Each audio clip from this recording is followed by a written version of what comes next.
Good morning, everybody, man. Welcome back. It's another beautiful Tuesday, which means at 9 a.m. it's Tuesday training time.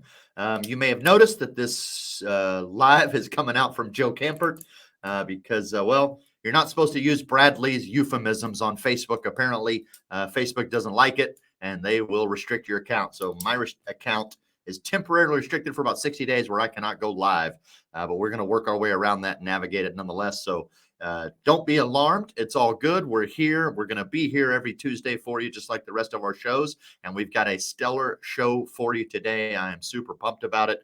But first, as always, a little bit of news. You guys, I know some of y'all Medicare guys out there have seen or know, obviously, that we're all recording our calls. And you may have heard that there is a new bill. It's actually House bill, I believe, Senate bill, I'm sorry, S-5149. And it is to turn over the TPMO requirements for Medicare agents, where we would no longer have to record our calls. Now, to be honest with you, the bill on its own doesn't stand a chance of passing. Let's just be straightforward and honest. It's no way it's going to pass all by itself. So they've got a couple of things going on. Number one, NAHU just put out this petition to get some support behind it. I don't know if you can read that small print, but basically there's about 3,386 people that have signed off. They're looking for another 614. So they need 614 more signatures on this petition to get this thing pushed so that they can get some support behind this legislation. I will make sure that this link is included in the Insurance Syndicate group today after this training, but it's been shared around a lot of the different groups this weekend.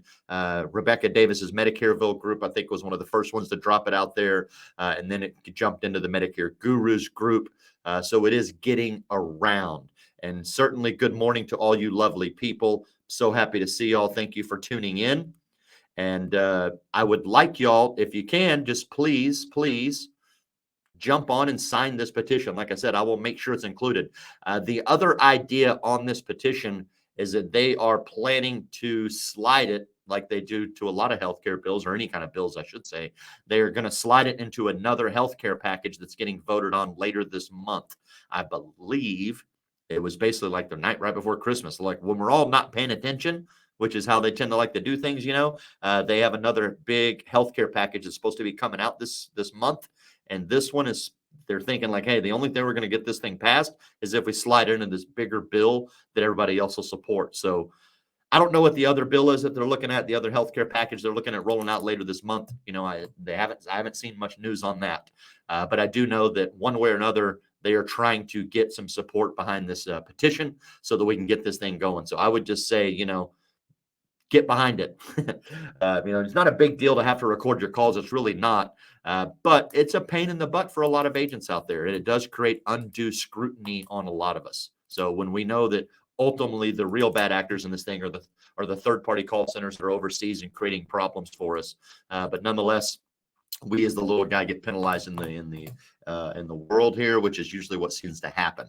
But nonetheless, that's enough of that stuff. I am super excited to bring our guest on today. He's another good friend of mine in the insurance space that I met at a networking event, a little over 2 years ago. About 25 guys all got together and spent time networking and training and having fun together. And this was one of the guys that I met. It's the first time I'd ever met him. Hit it off immediately. He's one of those guys in the industry that you can tell, number one, that he's authentic. He is who he says he is. He walks the walk, talks the talk kind of thing. But he gets out there, he coaches agents, trains agents. He's built a phenomenal organization that he's continuing to grow through Elite Performance Insurance.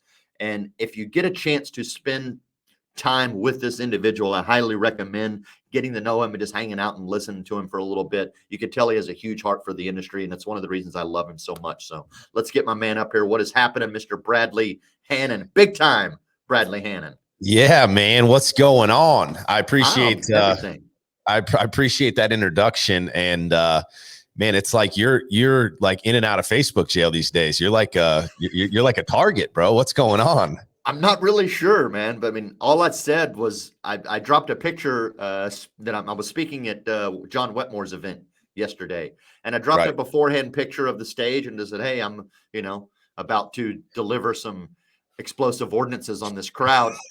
And Facebook didn't like it at all. It was okay it's funny because it's okay for Instagram, They own Instagram. The Instagram Right. post is still up. They don't have any issues with that one.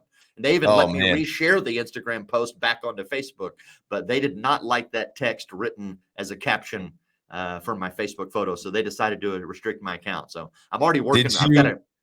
I Did you by learned chance from my follow last up with your foray. guy? Did Exactly. you That's follow up with your guy that exactly got you out of jail the last time? That's exactly what I'm doing. So they asked me That's for a great. couple of screenshots, and I'm just waiting for them to review it. With any luck, I'll have that fixed in the next 48 hours. So is what it is. Good No deal, big deal. man. But more importantly, dude, what is happening with you? What is with that blue hat? Are you going to play golf or fish? Dude, I wish I was going to play golf, man. I just I need a haircut and haven't had time. So threw a hat on this morning. You know, we're working 9 a.m. to 9 p.m. right now. So burning it. We've worked every day since last, I think Monday, essentially. Right. So straight through Saturday, Sunday, straight through to Wednesday, the end of AEP. So yeah, man, just getting after my eyes, look a little bloodshot, I can see. But I wouldn't have it any other way, man. Tis the season. And I got a lot of holiday, man. got a lot of holiday gear to keep me rolling, Right. Now, are you focused a lot? Like, it's a lot of your attention and time on that new Medicare group that you started? It is, man. It is. And if I'm being honest, it's kind of like if you're spinning a couple plates, right? And you give it a couple of spins, or maybe it's a basketball. You give it a spin, and then you got to like spin this one. I don't even know how you do it, right? Because if you're holding this one, how do you? I don't even remember. But the point is that this one's going to need a little spin here in a couple of days. So Elite Performance Insurance is my baby, and certainly a part of what I'm doing. But yeah, man, it's been a big project to get this Medicare agency off the ground, and I'm proud to say that we just surpassed 1,500 applications, and we started just AEP apps. Right. We just surpassed 1,500 apps, and that was with, about 10 agents, give or take. So pretty awesome stuff, pretty exciting, very different, very challenging. But that's a lot of what I want to train on today is just kind of lessons learned on that entrepreneurial playground that is the insurance industry. So absolutely, I'm excited, you are definitely one of the people that is more than qualified to talk about that, because I know you've had a career that's kind of really grown and I don't know if ebbed is the right word, but you've kind of moved in and out of different, not lines of insurance, but different positions, I should say, right? From maybe a captive agent to just an independent agent, self-employed guy. Now you're a business owner. Now you're expanding in other areas, right? So, dude, all the while just trying to figure it out, right? All the while just trying to figure it out. And some of the things that I want to talk about are going to basically be, the things that have helped me figure it out along the way. And certainly, the first thing that you said, meeting at that networking event and, connecting and being involved in the right circle is huge. So I appreciate it, man. I've been in hiding for a little bit, and it's funny, the last 2 times I've done any kind of lives or, really put out anything other than just my YouTube on Tuesdays and Thursdays has been with you and Joe. And I really wouldn't have it any other way, man, because you two are two of my favorite people in the industry. When I think about what you guys are doing, I was even just thinking about it yesterday. I'm like, man, nobody in the space is as good at collaboration as Tony Merwin and Joe Camper, period. Right. Like, well, thank you. You guys collaborate, at a very high level with, just about anybody, that's doing big things in this space. And that's hard to do, man. It really is hard to wrangle a lot of successful, driven, motivated people into, giving back in the way that you guys have. So it's awesome. And it's like herding cats, as Jim Rome used to say. It's like herding cats. 100%, yeah, man. No doubt. Well, awesome. Well, tell you what, brother, without further ado, man, I know these guys are jonesing to hear you talk and kind of understand how you navigated the entrepreneurial insurance maze that is out there. Because that's one of the things that I know a lot of agents, especially newer agents, they don't understand. Like, it took me a long time to even grasp it, that when you become an insurance agent, you now have the opportunity to actually be an entrepreneur and build a business. You don't just have to be a self-employed person, right? You can go out there and do some really special things. You're one of those people, and I know that's what they want to hear about. So without further ado, man, Brad Hannon, the floor is yours. Let's get it on. I appreciate it.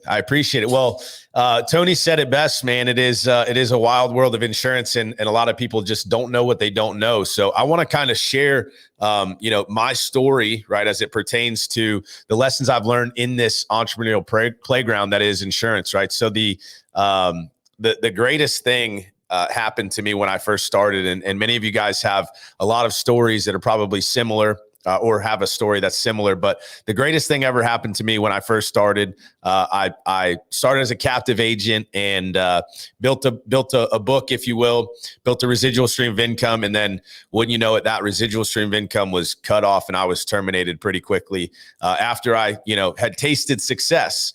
And I say that that's the best thing that ever happened to me. I remember leaving that agency and I went straight to the gym because what else do you do when you're terminated but blow off some steam at the gym?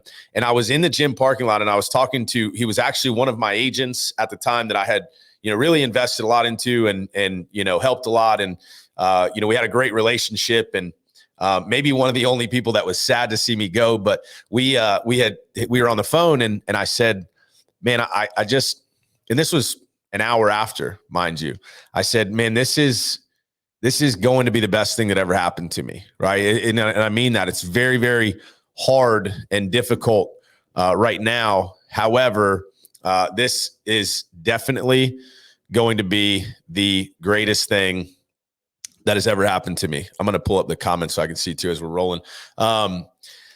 And you know what? Fast forward like 7 years, and guess what? It has been the greatest thing that's ever happened to me because it's caused me to pay attention. It's caused me to look around and be open-minded to change and to doing things maybe differently or maybe adopting ideas from somebody else and not having too big of an ego and too much pride to say, hey, what he's doing is working. I'd love to do that as well. I'd love to bring that in myself. So I've got 5 lessons for you along the journey, right, that I've had in this entrepreneurial playground. And I've tied them all into simple childhood lessons that you learn on a playground, right? So it's like, this is, we're going back to elementary. We're going back to recess. We're going to talk about, just some basic principles and tie that back to my story and the things that I've learned along the way, because I don't believe that you can lead somebody where you've not been, period. And so we're not going to talk about anything that I'm doing in the future.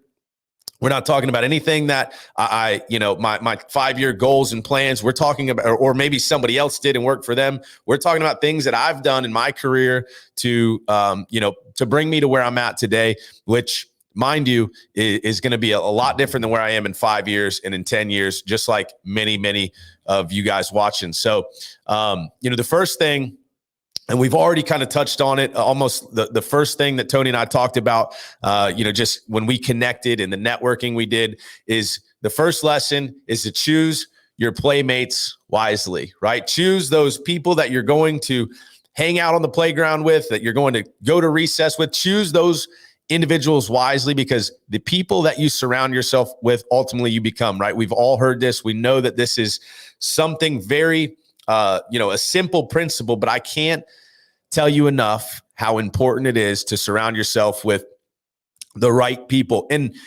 I want to break that down a little bit further, right? Because we're not just saying like, oh yeah, people that are successful. Okay. I want you to surround yourself. Okay. So let's pretend, let's tie back to my story. Okay. I was doing under 65 health insurance. Okay. I was doing mainly private under 65 health insurance. So meaning non-ACA was my niche. Okay. So I didn't surround myself with a bunch of other people that were doing what I'm doing, right? That doesn't really help me. To be honest with you, there wasn't all that many people doing what I was doing. And so I surrounded myself with, people that were crushing it in Medicare. And then to kind of break that down a little further, Medicare, meaning they had an independent agency, right, where they had more of a marketing model. So they had independent agents that were 1099, and they were paying them street level commissions, supplying some leads and training, whatever it might be, right? So I was surrounding myself with people that had different business models in the space, because you can pull things from those different business models. So I have friends that own call centers. Okay. And very successful call centers that scaled and have had an exit or liquidity event and made, tons of money, but all the while doing it right, helping Medicare beneficiaries and helping agents. Okay. I've surrounded myself with people that run FMOs.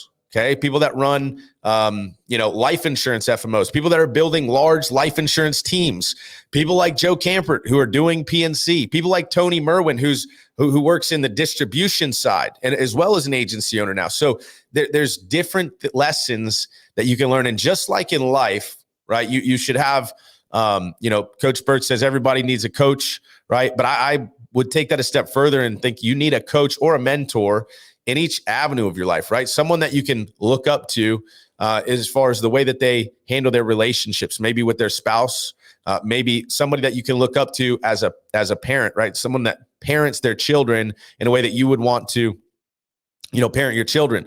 A business mentor, somebody that can coach you up and mentor you in the specific, field that you're in, right? So these different areas require a different person or a different type of person. And so don't just surround yourself, if you're crushing it in life insurance, okay, don't just surround yourself with a bunch of other people that are crushing it in life insurance. You're going to learn a lot from those people, but you need to mix in. You absolutely need to have, somebody that's doing Medicare, somebody that's, and then you need to be open-minded enough to listen. Okay. I was actually on a non-insurance podcast yesterday. And we were talking about your belief system, and we were talking about how good it is to challenge your belief system, but how so many people are fearful of doing it because they're not firm in their belief system. So what that means is I take somebody's belief. Okay. Think of it like a machine. Okay. I take somebody's belief, I drop it in the top of the machine.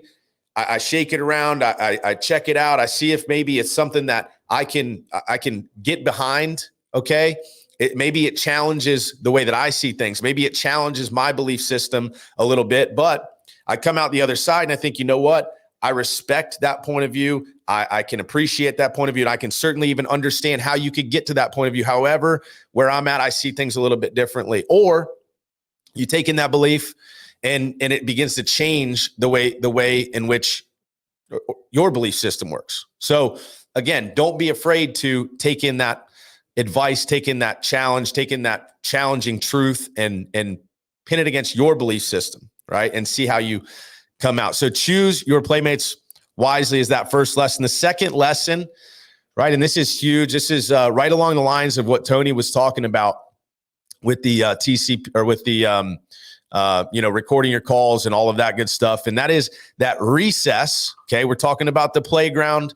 Recess is a privilege. Okay. Recess is a privilege. The opportunity that you and I have today is an absolute privilege, and it is not permanent. It will, and it could, and more than likely will greatly change over the course of your lifetime and my lifetime. Right. So no better time than right now to absolutely go after it in the insurance space. Right. The market is, phenomenal for brokers and agents on our side, whether you're selling life insurance, health insurance, Medicare, doesn't really matter. I know people in all verticals that are absolutely crushing it and doing really well. So, but you've got to keep in mind that license that you hold, that opportunity that you have today, it will change, right? It is fleeting. The opportunity is fleeting, and you do have to capitalize on it today, right now. Right. So every day, I say that we're working 9 to 9. We're working these 12-hour shifts, 13-hour shifts. Actually, I was really out of here at about 10 last night.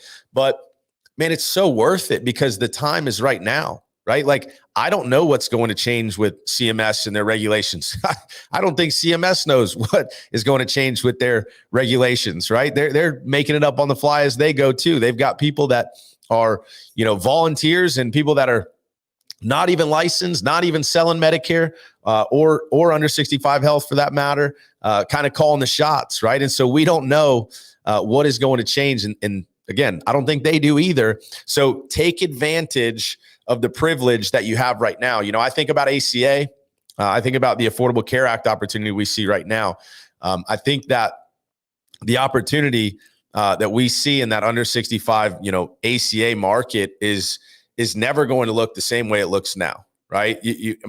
Brandon Clay at Medicare Con said it's the new Medicare. You see Justin talking about, you see everybody talking about it. And the reason is because people that have been around this industry long enough know that recess is a privilege, right? They know that this opportunity as it stands today will change. And as Tony says, make hay while the sun shines. Absolutely. Man, it's good to see that he can at least comment, right? He can't go live, but he can at least use the comment feature of Facebook. So number one, choose your playmates wisely. Number two, recess is a privilege. Don't forget that, right? To tie those two together, my son, he's 3 years old, 3.5 years old, almost 4, really. He goes to recess, and sometimes he gets in trouble because there's these other two little boys, which I won't name, and these boys are not good in Brecken's mind and my son's mind. Like, these guys are bad boys. He says it himself. One day I'm walking him out of school. He goes, "That's so-and-so. He's a bad boy." And his mom looked back at me, and I'm like, "I'm sorry, I don't know." Right. But it's the lesson in that. The thing that I'm sharing with him is, hey, son, you got in trouble today because you chose the wrong people to mess around with on the playground. Right. And then likewise, you got your privilege taken away. You lost the privilege that is recess because you weren't surrounding yourself with the right people, because you got smacked in the face with roll-up debt, selling final expense because you didn't listen to the people around you, because everybody around you in your circle, right? You drank the Kool-Aid of whatever agency you're with, and you were so engulfed in your situation that you didn't listen to those out there that were heeding you, or you didn't heed the warning, right? That was, hey man, just be careful, right? You've only been in the business for 3 months. Building a team is a big responsibility. I know you've done well, but just do it slowly, do it safe, whatever it might be, right? So recess is an absolute privilege, right? Again, tying it back to the playground, as you got older, the playground began to change. I can remember I didn't go to preschool because I was such a good child that my mom wanted to keep me home all the way until elementary. Having 2 kids now, I must have been an angel, because my kids are going to preschool. One is already in preschool. The other one's a year. He's getting damn close, right? For my wife's sake. I'm at the office most days, so it's for my wife's sake. But the playground that my son is playing on today, right, at his preschool, is going to look different than what it's going to look like in a couple of years when he's at elementary school, which is going to look very different than what it might look like as a middle schooler. I don't even remember, do they have playgrounds in middle school? If not, they should. I think they might. But either way, I remember, so you look at my son's preschool right now. He's got just all little soft things, can't climb up too high, can't get in too much trouble, it's not too dangerous, right? But I remember elementary school, and I remember there was these U-shaped, like, you had the tires, right? The tires went in a U, just like this. And those tires were like to climb into and, climb around. But there was the U-shaped tires were this way, right? And then there was like a pole that was way over here. So tires over here, there's a pole way over here. And I remember being the daredevil kid who me and a couple other kids, this kid Colton, and this is like, we're talking 4th and 5th grade. I remember this. And if you know me, that's like miraculous that I have a memory that goes all the way back to 4th, 5th grade. My wife makes fun of me because my wife's like, this is such a cute show. Did you watch this growing up? I'm like, I don't know. I don't know. I don't remember. But we would jump off this damn thing into the tires. Like, we would just all out, like, jump over a post over here, jump into the bottom of these tires. And, they were rubber tires, but they had been baked by the sun for, years and years and years and years. And they're hard, right?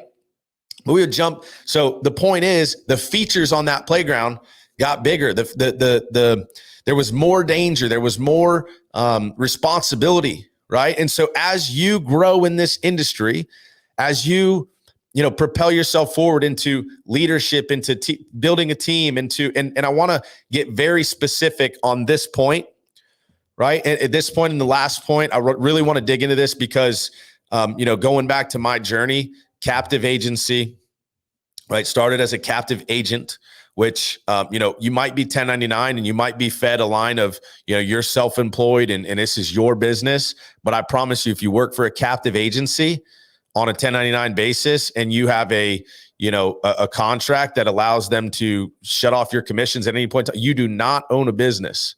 You do not own a business, right? You are basically an employee. You're making a great income, but that is very different than owning a business with employees. And I'm not saying there's anything wrong with that either, right? So as you grow, your sandbox grows, right? Your swing set gets bigger, okay? Which means, again, more responsibility, more danger. So started off as a captive agent. It's great. I made some great money. Not saying you can't generate a wonderful income. But the reason why I say you don't own a business is because, so for me, if I own this phone, okay, that would mean that I can take this phone and I can say, hey, Tony, you want to buy a phone? It's worth, I don't know, a couple $100. It's brand new, iPhone 11 or 12 or whatever, 13, 14, whatever number they're on. You can buy this phone, give it to you for $200. Perfect. Okay. If you own a business, you can say, hey, Tony, got this great business over here, man. It's doing, here's what my revenue is. Here's what my EBITDA is. Here's my net profit. Here's my, operating expense, whatever it might be. I'm going to sell it to you for you, hell, 500 million. That's the deal.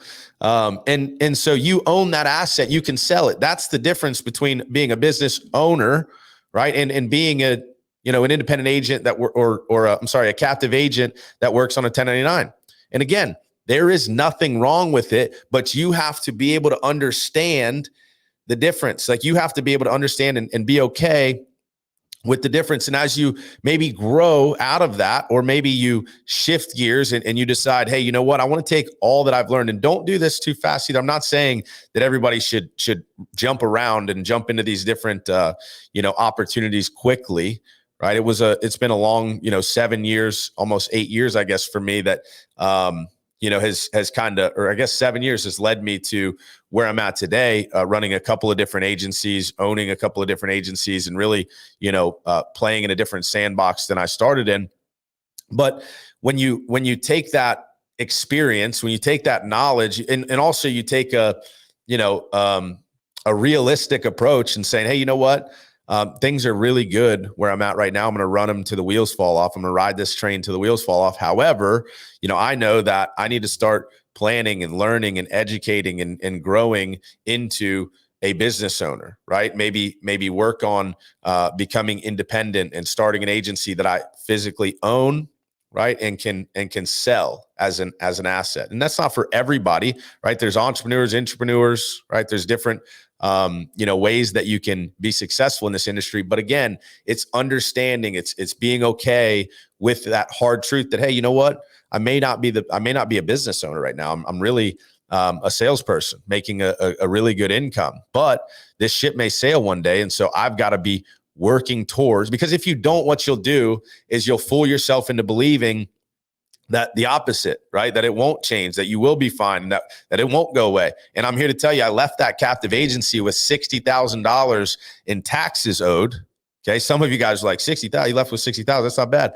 No, with $60,000 tax bill from Uncle Sam. And I had about $30,000 in my bank account, which I depleted really quickly because I wasn't going to give it all to the IRS, right?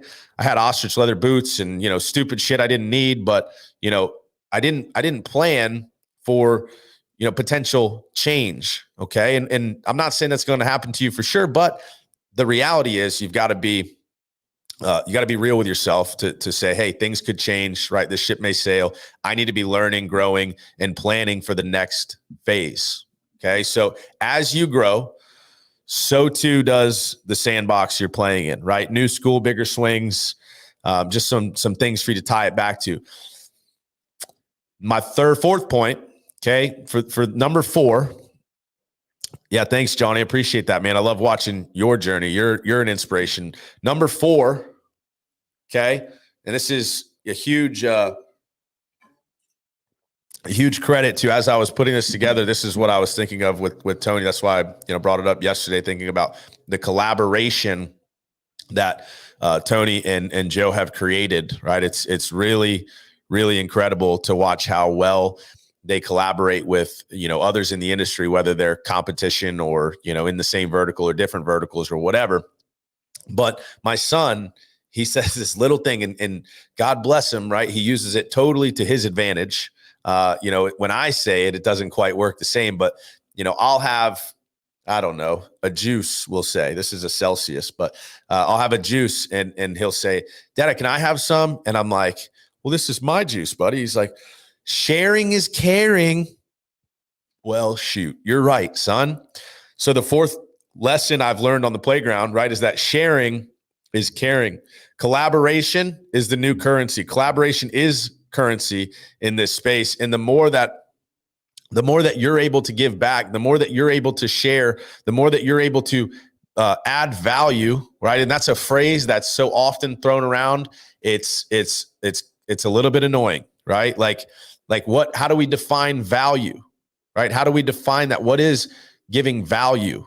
Okay, because a lot of people throw it around like it's just an expression without actually breaking that down. And I would define that as if your organization, if you see a need in your organization, you're helping to fill that need, right? If you see a need in the industry, you're helping to fill that need. If you see somebody going in a direction that you don't think or that right? Maybe don't use your opinions, but if they're going in a direction that they probably shouldn't be, right? It's adding value and helping to keep that person on course or keep that business on track or keep that agent or agency or employee or business owner, right? Keeping your upline, whatever it might be, but giving back when you see the opportunity to, okay? And so my example of doing this, or me doing this currently right now, is simply comes from a place of, you know what, I've learned some things that I was very set in my ways in some things. Okay. And I'm not going to get like overly specific with this right now. Cause it's a whole topic you'd have to digest, but I realized that some of the beliefs that I had, okay, this goes back to being able to challenge your belief system. Some of the beliefs that I had were not necessarily, my beliefs, right? They had been ingrained in me through different agencies I was a part of, or, people that I surrounded myself with, that hadn't really necessarily taken things to that next level. And so they couldn't see the things that, that I now see. Right. So to kind of get a little bit practical with this, it's being able to pivot. Okay. When you know that, or when you feel that there is a potentially better opportunity. Okay. And I'm not saying jump around from FMO to FMO and things like that, but it does, it does become something that you really have to, like, I don't even know how to articulate it without really sharing my story. So basically I'll go back to, so sharing is caring, but I'll go back to, as you grow, so does the sandbox. That whole principle of not owning that asset, okay, not being able to sell that asset became very, very real to me when I began to challenge my belief system. And I think obviously it's based on past experiences, right? It's obviously based on the fact that I started with a captive agency, was terminated, and quickly, was back flat on my ass, right? And trying to figure it out. And so, I want to avoid that situation.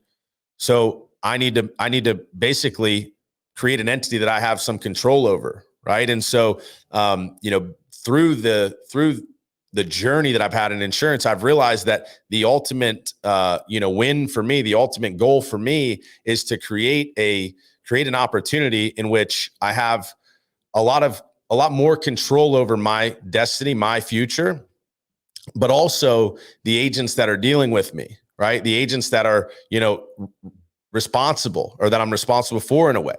Okay. Because we talked about, recess being a privilege, choosing your playmates wisely, right? Collaboration being the new currency, right? Collaboration is currency in this field. And then the last lesson, and really the most important lesson, I'll break this one down a little bit, that I've learned on the entrepreneurial playground, okay, is that if everyone only wanted to play in a sandbox, okay, if everybody only wanted to play in the sandbox, then there wouldn't be a swing set, right? If everybody wanted to play in the sandbox, if everyone only wanted to play in the sandbox, there wouldn't be a swing set. Okay. And what I mean by this is that there are so many different paths that you can take in this. And, again, it's not one being right or one being wrong. It's your goals and what you're like. Again, my story, when I look back, being in a position of vulnerability, if you will, landed me in a bad spot. Okay. I made sure I'm making sure that never happens again, right? That I have more control. I physically own something, right? Something that I can create value behind. And guys, the industry would be a very sad place if everybody was running a solo agency, right? I believe that the industry would not be in a great space if, I was an agency owner of my one person solo agency, and everybody on here and everybody watching this and everybody that watches the replay, we all just own our own one person agency. Okay. And we never create an opportunity, create a pathway for others. Man, I have agents. This is crazy, but I have agents that, again, when my belief system became challenged, and I started to realize, because there are agents that work with me now that are W-2 employees. Okay. These W-2 employees making, $120,000 a year. They show up, normal working hours. They don't have to really even do their own customer service. They don't have to generate leads. They're literally just plugging into a system, making $100,000 and $120,000 a year. They're young. They're learning things slowly at their pace while I mentor them and help them, to better understand the industry in a space that's very safe, right? Very, consistent. They can count on the income that they're getting. It's just a different model. And years ago, right, I would have said, you know what, they're leaving money on the table. They should go independent, get higher contracts, and invest in their own. And then I watched so many people fail by trying to do exactly that, because so many people are preaching that, oh, that's you're only getting paid $40 an app. You're only getting paid $100 an app. That's robbery. You should go independent. You can call my FMO. They'll get you contracted, right? If everybody only wanted to play in the sandbox, if everybody wanted to be a business owner, right, there wouldn't be swing sets on the playground. There wouldn't be, these opportunities where someone can plug in, provide for their family, learn and grow. Where I think we go wrong, okay, where I think we ruin it, is putting a cap on that opportunity. And what I mean is, every agent that I've hired for my Medicare agency knows the cap. You're gonna experience burnout at $120,000 to $150,000 a year. It's going to be really hard for you to make more than $150,000 a year writing business and leading a small team with me, or being a team mentor, if you will. It's going to be hard. Okay, but I'm not going to stop you there. If you want to take it further, if you want to go further, then we can, there's things that we can do, right? We can help you set up a team. We can help you start an agency. We can resource you as you go.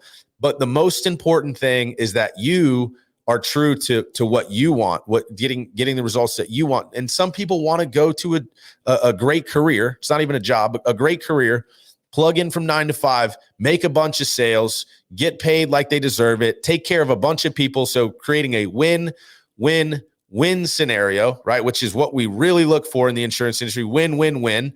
It's great for the agent. It's great for the agency owner, and it's great for the consumer. It's great for the client.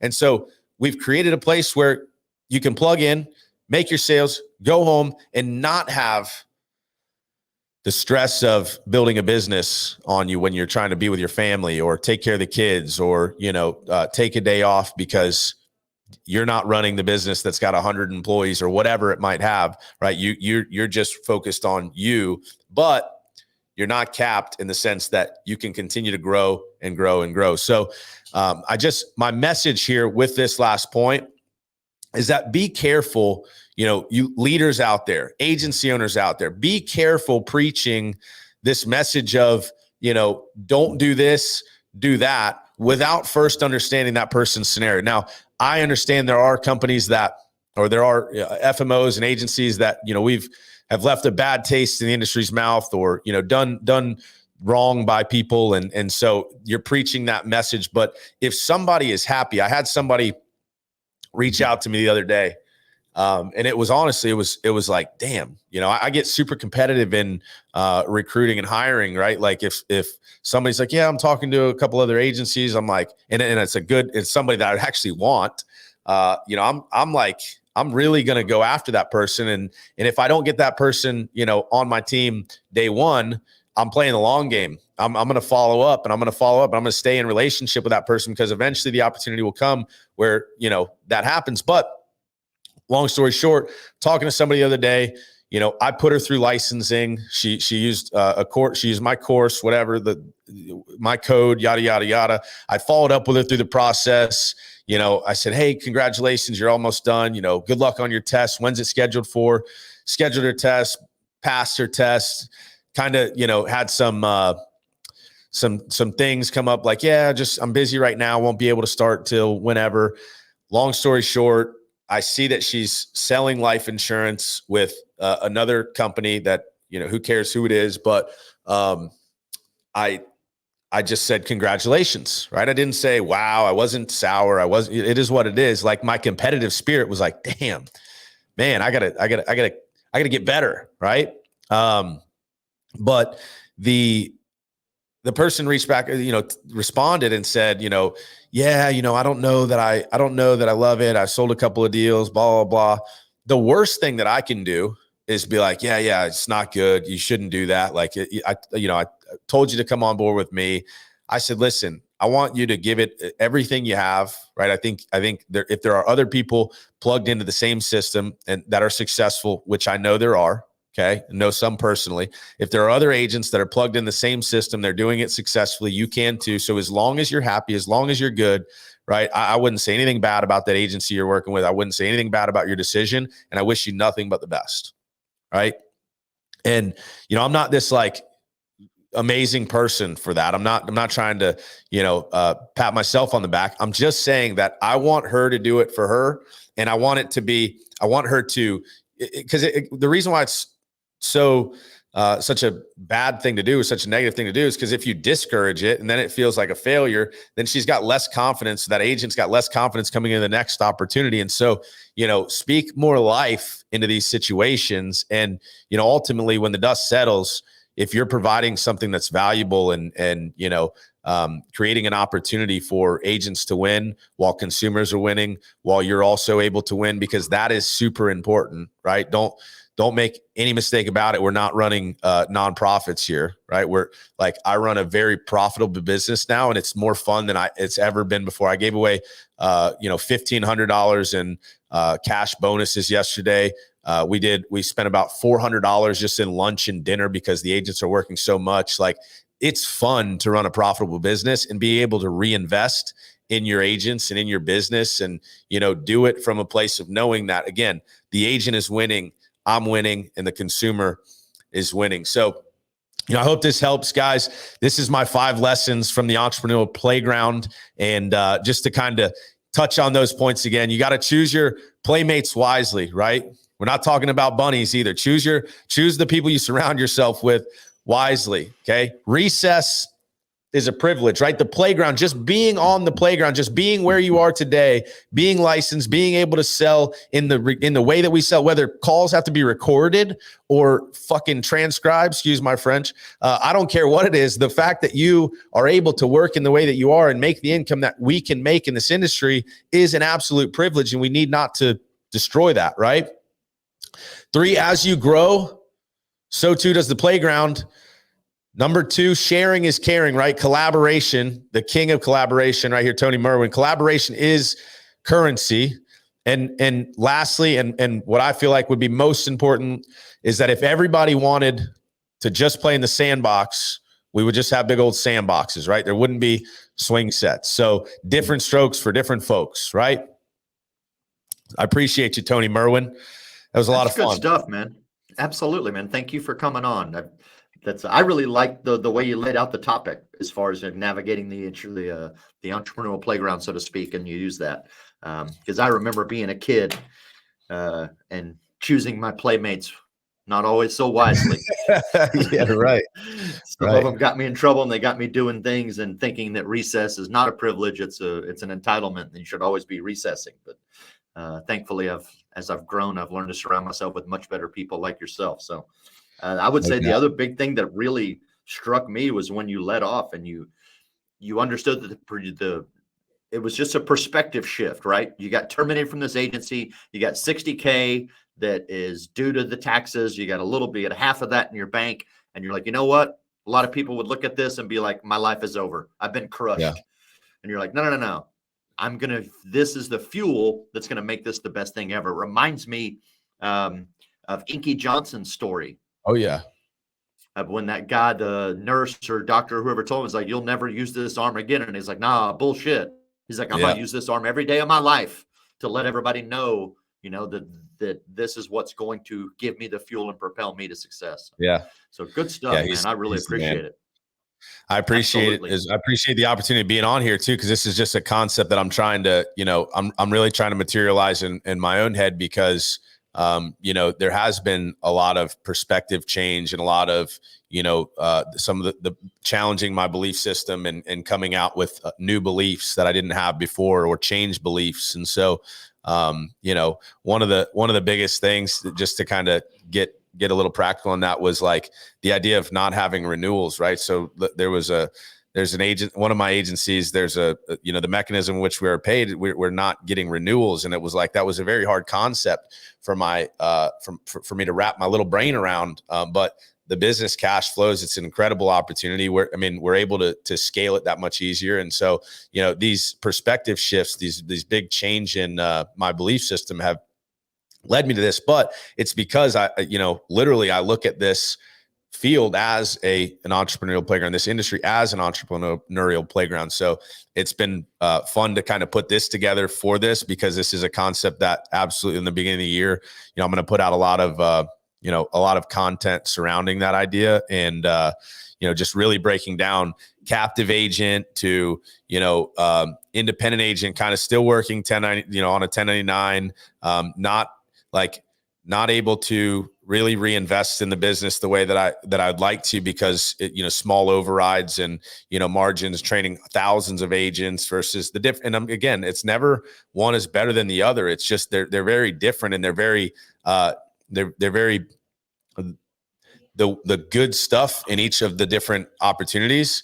It just depends on what you're looking for, like what you want. Sure. Right. And so captive agent gives you a great place to learn, right? It's like riding a bike with the training wheels on, I would say, right? They give you kind of a lot of the path, a lot of the tools for success, a lot of the training, even some lead support, marketing support, all of those things. You're not, independently running a business. And then you go to, maybe independent agents where you own your book, and you've got contracts through, FMO, and you got downline agents that you're, maybe providing some training for and things like that, but they're also 1099. So they're not your employees. And, it's just a little bit different. Then you got the owning an agency, it's W-2 employees. And again, different strokes for different folks. That's why I currently am doing all of them, because I like them all for different reasons. You know what I mean? Absolutely.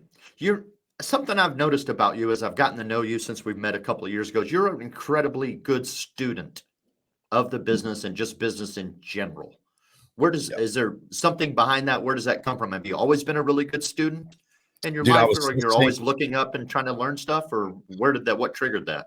Definitely not a good student. In high school, I didn't go to college. In high school, I like basically just knew I needed to get like 70% to pass. And then I was going on to fire school, right? Like I knew sophomore year, like I'm going to be a firefighter. You don't even need to be smart in high school. Like you just need to get through it. And then I can just go to fire school and, whatever.